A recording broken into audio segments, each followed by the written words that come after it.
Hi, നമസ്കാരം. ഒരുപാട് നാളുകൾക്ക് ശേഷം വീണ്ടും നമ്മുടെ പ്രശസ്ത സംഗീത സംവിധായകൻ ജോയ് നന്ദൻ സാറിനെ കുറച്ചു നേരം സംസാരിക്കാനുള്ള ഒരു അവസരം കിട്ടി. ഈ അവസരത്തിൽ ഒരു പുതിയൊരു കാര്യമാണ് ഞാൻ ഇതിൽ സംസാരിക്കുന്നത്. എന്താണെന്ന് വെച്ച് കഴിഞ്ഞാൽ, ഒരു പാട്ടിന്റെ പിറവി, ഒരു വരികൾ അല്ലെങ്കിൽ ആരെങ്കിലും ഒരു വരികൾ കൊടുത്തു കഴിഞ്ഞാൽ ആ വരികളിൽ പാട്ട് ഇങ്ങനെ ഒരു പിറക്കുന്നു, ഒരു പാട്ടിന് എങ്ങനെ ജന്മം വരുന്നു, അതിനെ കുറിച്ചാണ് ഇന്ന് ജോയ് നന്ദൻ സാറുമായിട്ട് സംസാരിക്കുന്നത്. അപ്പോൾ നമുക്ക് അതിന്റെ വരികൾ പറയാം. സാർ ഇവിടെ ഉണ്ട്. സാർ നമസ്കാരം. നമസ്കാരം സാർ. നമ്മൾ ഒരുപാട് ദിവസങ്ങൾക്ക് ശേഷമാണ് വീണ്ടും നമ്മൾ ഒന്നുകൂടിയത്.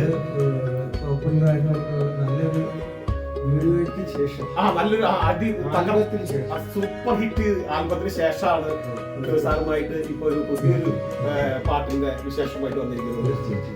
പക്ഷെ ഇതില് ഞാനിപ്പോ നമ്മൾ പഴയ കഴിഞ്ഞ കാര്യങ്ങളെ കുറിച്ചല്ല ചർച്ച ചെയ്യുന്നത്. ഇപ്പൊ ചർച്ച നമ്മുടെ സംസാരം എന്ന് വെച്ച് കഴിഞ്ഞാൽ, എങ്ങനെയാണ് ഒരു വരികൾ, കുറച്ച് വരികൾ കിട്ടിക്കഴിഞ്ഞാൽ സാറ് എങ്ങനെ ആ വരികളിനെ ചിട്ടപ്പെടുത്തി ഒരു പാട്ടിന്റെ, അതായത് ആൾക്കാർ കൊതിക്കുന്ന രീതിയിലുള്ള ഒരു പാട്ടായി മാറുന്നത് എങ്ങനെയാണെന്നൊന്ന് അറിയാൻ വേണ്ടിയിട്ടാണ്. തീർച്ചയായിട്ടും ഒരുപാട് സമയം നമ്മൾ അവരയക്കുന്ന വരികൾ വായിച്ചു നോക്കേണ്ട അത്യാവശ്യം കാണും.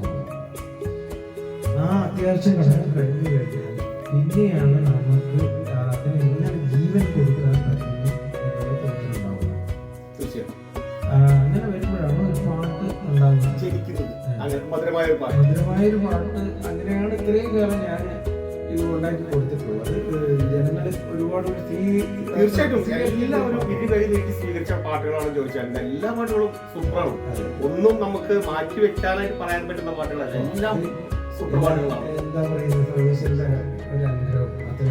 തീർച്ചയായിട്ടും. ഇപ്പൊ ഞാന് എന്റെ ശ്രോതാക്കൾക്ക് വേണ്ടിയിട്ട്, എന്റെ വ്യൂവേഴ്സിന് വേണ്ടിയിട്ട് ഞാൻ ഒരു വരികൾ എന്റെ കയ്യിലുണ്ട്. ഈ വരികള് ഞാൻ ജോയിച്ചേട്ടനോട് പറയുമ്പോൾ ജോയിച്ചേട്ടൻ അത് എങ്ങനെയാണ് അതിനൊരു പാട്ടാക്കുന്നത് എന്നുള്ളതൊന്നും നമുക്ക് കാണിച്ചു തരണം. വരികൾ കാണുമ്പോൾ വരികൾ നല്ലതാണെന്നുണ്ടെങ്കിൽ എനിക്ക് ചെയ്യാൻ പറ്റും. ആയിക്കോട്ടെ. വരികൾ എന്ന് പറയുന്നത് ഇങ്ങനെയാണ്: മഞ്ഞിൻ മധുകണങ്ങൾ മരവുരി അണിയുന്ന മകരനില കുളിർ യാമങ്ങളിൽ. ഇതാണ് വരികൾ. ഇങ്ങനെയാണ് വരി വരുന്നത്. അടുത്ത വരി വരുന്നത്: മഞ്ഞളാടി മനതാപം സഹിയാതെ മഞ്ചാമ്പിക ഇന്നും കാത്തിരിപ്പു. ഇതാണ് വരികൾ.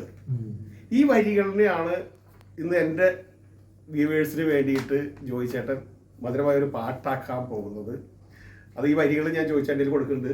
അല്ല, അത് പെട്ടെന്ന് പിന്നെ ഒരു വരികൾ അല്ല സംഗീതമാകാൻ ഉള്ള സാഹചര്യം കുറവാണ്. എങ്കിലും ഇല്ല, എന്നാലും ഏകദേശം അത് വായിച്ചു നോക്കട്ടെ. ഏകദേശം ഒരു രൂപത്തിൽ സമയം തരിക, വായിച്ചു നോക്കട്ടെ.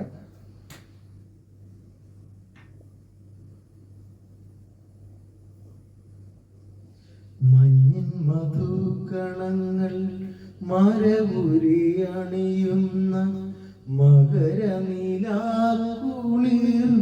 യാമങ്ങളിൽ. മഞ്ഞിൻ മധുകണങ്ങൾ മരവുരി അണിയുന്ന മകരനിലാക്കുളിർ യാമങ്ങളിൽ. മഞ്ഞളാടി മനതാപം തഹിയാതെ മഞ്ചാമ്പിക ഇന്നും കാത്തിരിപ്പു. മഞ്ചാമ്പിക ഇന്നും കാത്തിരിപ്പു.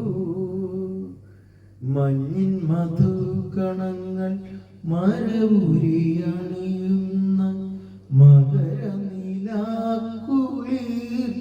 യാമങ്ങളിൽ. ഇത് പല്ലവിയാണ്. ഗംഭീരം, മനോഹരമായിട്ട് തന്നെ. ഇത് ഇത്രയും ഒരു ചെറിയൊരു സമയത്തിനുള്ളിൽ ഈ വരികള് മനോഹരമായിട്ടാണ് ജോയിച്ചേട്ടൻ അതിനെ ചിട്ടപ്പെടുത്തിയ ഒരു പാട്ടിന്റെ രീതിയിലേക്ക്. ഇതിപ്പോ നമ്മളെ പോലുള്ള, എന്നെ പോലുള്ള ആൾക്കാർക്ക് കിട്ടിക്കഴിഞ്ഞാൽ വായിക്കുള്ളൂ മഞ്ഞിൻ മധുകണം.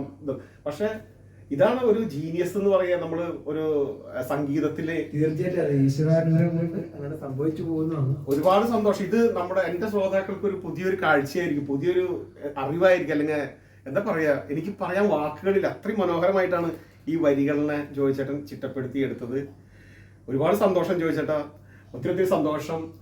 ഇനിയും നമുക്ക് വീണ്ടും കാണാം. അടുത്ത ഒരു പുതിയ നല്ലൊരു വീഡിയോയുമായിട്ട് വീണ്ടും കാണാം. അതുവരെ തീർച്ചയായിട്ടും സന്തോഷം.